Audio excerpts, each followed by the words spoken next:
नमस्कार। टुडे समाचार में अपने सबगोटे के स्वागत है। हम सपना समाचार शुरू करी। प्रतिपक्ष के अवरोध के कारण प्रदेश सभा बैसार स्थगित कैल गेल। मुख्य प्रसंग आगामी आर्थिक वर्ष 2081-82 के बजेट पर छलफल कर बजायल गेल मध्य प्रदेश सभा बैसार प्रतिपक्ष दल अवरोध केने अछि। सभामुख रामचंद्र मंडल बैसार शुरू केने संगे लोजपा सांसद रानी शर्मा तिवारी रेड बुक पुनर्लेखन कर पर मांग संबोधन नहीं कैल गेल टिप्पणी केलिन। एके बाद सांसद सब उठ कर विरोध जनेने बाद सभामुख मंडल 10 मिनट के लिए बैसार स्थगित केने छलैथ। अर्थमंत्री भरत प्रसाद शाह असार 1 में 43 अरब 89 करोड़ 21,70,000 रुपया के बजेट अन्य छलैन। मुदा रेड बुक में 3 अरब रुपया से बेसी के योजना फरक रहल इनकर सबके कहब अछि। रवि दिन नेपाल कांग्रेस, जसपा नेपाल, लोजपा, राप्रपा बजेट तथा रेड बुक पुनर्लेखन के मांग करत मुख्यमंत्री सतीश कुमार सिंह के ज्ञापन पत्र समेत बोझौने छल। अहिना मुख्यमंत्री सिंह बजेट पुनर्लेखन कर आश्वासन देलो पर नहीं कैल गेल प्रतिपक्षी दल सांसद सबके कहब रहल अछि। मध्य प्रदेश सरकार के मुख्यमंत्री सतीश कुमार सिंह शनि दिन विश्वास के मत लेब लागल अछि। सरकार गठन भेल 30 दिन भीतर विश्वास के मत लेब पर संवैधानिक व्यवस्था अनुसार मुख्यमंत्री सिंह प्रदेश सभा में विश्वास के मत लेब लागल छन्। मध्य प्रदेश सभा में 4वीं बड़का दल के रूप में रहल जनमत पार्टी के सिंह के नेतृत्व में जेठ 25 गते प्रदेश सरकार गठन कैल गेल छल। 107 सदस्य रहल मध्य प्रदेश सभा में नेकपा एमाले के 25, नेपाली कांग्रेस के 22, जनमत पार्टी के 13, जनता समाजवादी पार्टी के 19, अहिना लोजपा के 9, माओवादी केंद्र के 9, एकीकृत समाजवादी के 7 प्रदेश सभा सदस्य रहल अछि। साथे राष्ट्रीय प्रजातंत्र पार्टी, नेपाल समाजवादी पार्टी आ नागरिक उन्मुक्ति पार्टी के एक गोटे सदस्य रहल अछि। संघ में आब बन लागल कांग्रेस एमाले सहित समीकरण जनमत के सिंह के विश्वास के मत देबो अनुमान समेत कैल गेलै।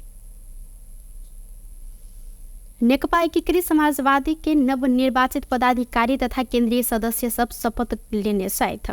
प्रज्ञा भवन कमलादी में 10म राष्ट्रीय महाधिवेशन से चयन भेल पदाधिकारी तथा केंद्रीय सदस्य सब शुक्र दिन शपथ लेने छन्। एकीकृत समाजवादी के अध्यक्ष में माधव नेपाल, सम्मानित नेता झलनाथ खनाल आ महासचिव में धनश्याम भूषाल बृहस्पति दिन सर्वसम्मत चयन भेल छलैन। अहिना शुक्र दिन 93 गोटे केंद्रीय कार्य समिति सदस्य के रूप में घोषणा कैल गेल त बाकी पदाधिकारी आ केंद्रीय सदस्य सबके शनि दिन निर्णय हैत नेता राजेंद्र पांडे जानकारी देलैन। एकीकृत समाजवादी 21 पदाधिकारी सहित 299 सदस्य केंद्रीय कमिटी गठन कर विधान में व्यवस्था रहल अछि।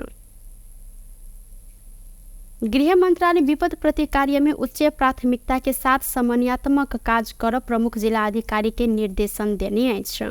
विपद व्यवस्थापन में पालिका संग समन्वय कर आ जिला नहीं छोड़ वह सीडीओ के गृह मंत्रालय उल्लेख कैल गेलै। गृह सचिव एक नारायण अर्याल वर्चुअल माध्यम से कमांड पोस्ट के संयोजक तथा सदस्य सब सहित 77टा जिला के प्रमुख जिला अधिकारी एवं सुरक्षा निकाय के पदाधिकारी सब संग विपदजन्य घटना व्यवस्थापन संबंध में भेल छलफल में यह निर्देशन देने छथि। प्रदेश सरकार निजी क्षेत्र सामाजिक संस्था परिचालन के निमित्त समन्वय कर एवं सड़क विभाग से तैयारी अवस्था में राखल गेल उपकरण मुख्य राजमार्ग में तैनात कर पर जिक्र करते गृह सचिव अर्याल एहि के लेल आवश्यक जनशक्ति के व्यवस्थापन कर समेत निर्देशन देने मंत्रालय द्वारा जानकारी देल गेल अछि। गृह मंत्रालय एहि वर्ष मानसून जन्य विपद के कारण 28 गोटे की मृत्यु भेल जानकारी देलक अछि। शुक्र दिन राष्ट्रीय सभा के बैसार में विनियोजन विधेयक 2081 अंतर्गत गृह मंत्रालय विनियोजन शीर्षक ऊपर के छलफल के क्रम में उठल प्रश्न के उप प्रधानमंत्री एवं गृह मंत्री रवि लामे छाने के दिशा जवाब दैत श्रम, रोजगार तथा सामाजिक सुरक्षा मंत्री डोल प्रसाद अर्याल मानसून जन्य विपद से 46टा घर पूर्ण रूप में क्षति संगे 36टा घर आंशिक क्षति भेल जानकारी देलैन। एहि वर्ष भूस्खलन में पड़ कर 24 गोटे के मृत्यु भेल तो 19 गोटे घायल सेहो रहल अछि। अहिना बाढ़ में दहाकर 4 गोटे के मृत्यु भेल, 1 गोटे बेपत्ता संगे 2 गोटे घायल रहल हिनकर कहब अछि। मृत्यु र 19 जना घाइते भएका छन्। 77 वटा भारी वर्षाका 77 ठाउँको भारी वर्षाका घटनाबाट 4 जना घाइते भएका छन्। कुल 28 जनाको मृत्यु, 1 जना बेपत्ता र 25 जना घाइते भई 46 घर पूर्ण क्षति र 36 घर आंशिक क्षति भएका छन्।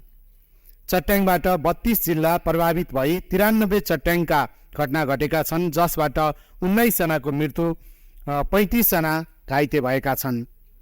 सबै विपदका घटनाबाट 171 वटा पशु चौपायाको क्षति भएको छ। विपद व्यवस्थापनको लागि मनसुन पूर्व तयारी तथा प्रतिकार्य राष्ट्रिय कार्ययोजना 2081 तयार भई कार्यान्वयनमा ल्याइएको छ। मनसुन जन्य विपदबाट हुन सक्ने सम्भावित जोखिमको आंकलन गरी जोखिमयुक्त क्षेत्रलाई उचित संरक्षण हुने गरी विभिन्न क्षेत्रगत रूपमा निकायगत जिम्मेवारी तोकिएको छ।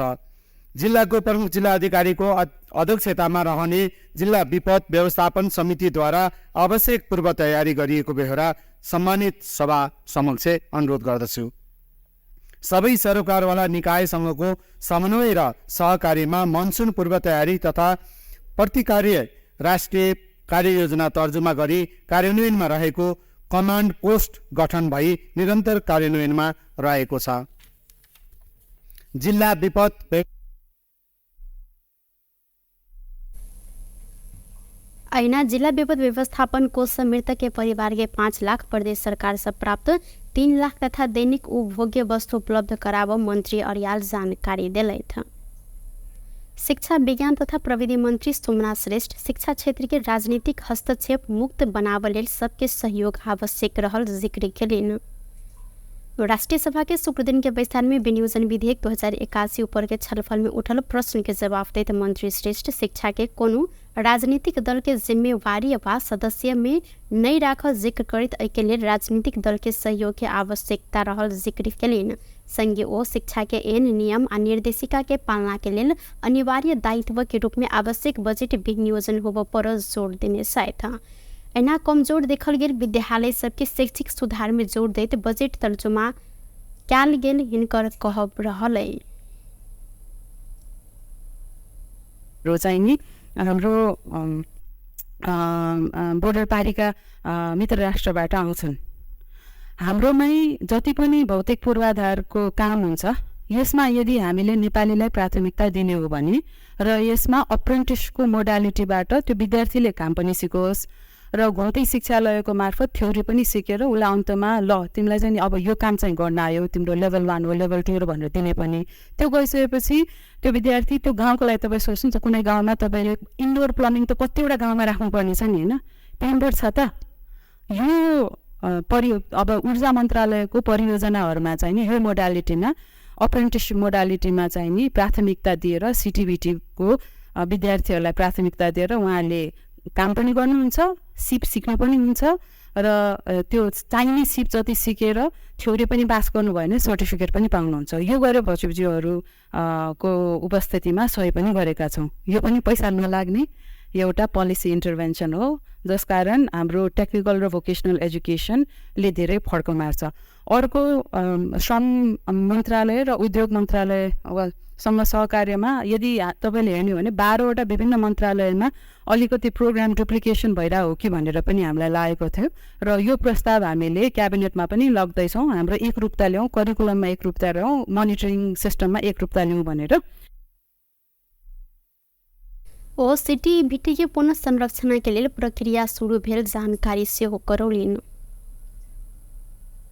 अर्थमंत्री वर्तमान पुनः बजट की कार्य दिशा अर्थतंत्र के थप चलायमान बनाव निजी क्षेत्र समेत के मनोबल बढ़ाव जिक्र करने साथ राष्ट्रीय सभा के शुक्र दिन के बैठक में विनियोजन विधेयक 2081 ऊपर के छलफल में उठल प्रश्न के जवाब देते मंत्री पुनः बजट वितरण मुखी नहीं व उत्पादन मुखी रहल जिक्र कैलन। आगामी वर्ष कृषि क्षेत्र में लगानी दशक घोषणा करते कृषि क्षेत्र के आधुनिकीकरण, व्यावसायिकीकरण तथा प्रविधि के प्रयोग करते उत्पादन, भंडारण, प्रशोधन एवं वितरण के समग्र चरण में सुधार करते उत्पादन तथा उत्पादकत्व बढ़ाव लक्ष्य रहल जानकारी दिलेन।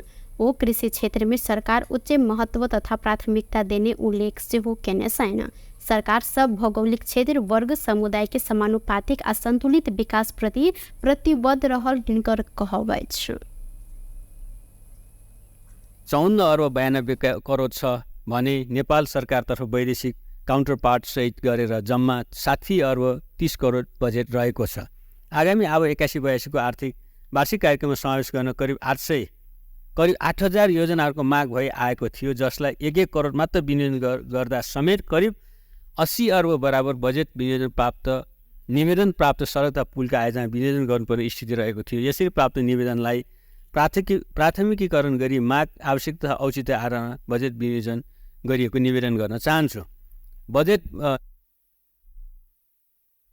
वो सरकार कर लगानी प्रत्यक्ष वैदेशिक लगानी में होब थप वृद्धि आ निजी क्षेत्र से परिचालन होब लगानी समेत के कारण थप रोजगारी के अवसर सृजना होते विदेश पलायन होब युवा के स्वदेशी में रोजगार के अवसर सृजना हैत संगे युवा के आकर्षक कर नीति बजेट आनल गेल जानकारी दिलैन। राष्ट्रीय सभा से आगामी आर्थिक वर्ष के विनियोजन विधेयक 2081 सर्वसम्मत रूप में पारित किया गेल अछि। शुक्र दिन बैसल बैसार में अर्थमंत्री वर्षमान पूर्ण रखने प्रतिनिधि सभा से संदेश सहित प्राप्त विनियोजन विधेयक 2081 के पारित किया जाए प्रस्ताव के सर्वसम्मत रूप में पारित किया गेल अछि। ऐसा पहले विनियोजन विधेयक 2081 अंतर्गत विभिन्न शीर्षक समय प्रस्तुत खर्च कटौती के प्रस्ताव के निर्णायक प्रस्तुत करत अस्वीकृत भेल छल। सरकार गत जेठ 15 गते संघीय संसद के संयुक्त बैसार में आगामी आर्थिक वर्ष के लिए 18 खर्ब 60 अर्ब 30 करोड़ बराबर के बजेट प्रस्तुत केने छलैन।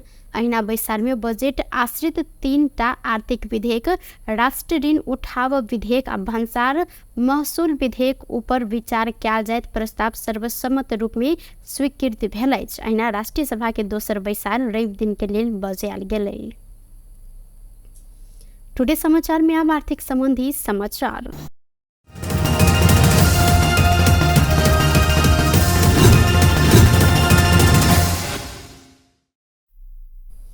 हफ्ता के अंतिम दिन आज सोन चांदी के दाम बढ़ल अछि। नेपाल सोन चांदी व्यवसायी महासंघ के अनुसार आज छापावाल सोना प्रति तोला 1,44,400 आ तेजाबी सोन प्रति तोला 1,43,700 में कारोबार भ रहल अछि। अहिना बृहस्पति दिन छापावाल सोन प्रति तोला 1,44,300 आ तेजाबी सोन प्रति तोला 1,43,600 में कारोबार भेल छल। संगे शुक्र दिन चांदी के दाम बढ़ल अछि। बृहस्पति दिन प्रति तोला 1,865 रुपया में कारोबार भेल चांदी आए प्रति तोला 1,870 रुपया में कारोबार भ रहल अछि। ई दाम ऐसे पहिने दिन के तुलना में 5 रुपया से बढ़ल अछि। अहिना आइ अंतर्राष्ट्रीय बाजार में सोन प्रति औंस 23 से 64 अमेरिकी डॉलर में कारोबार भ रहल है। व्यस्त टुडे समाचार अखन के लेल एतबा। पुनः दोसर समाचार लग उपस्थित हेबेटा करब। तखन धरि के लेल हम सपना विदा मांगै छी। देखैत रही टीवी टुडे जनकपुर। नमस्कार।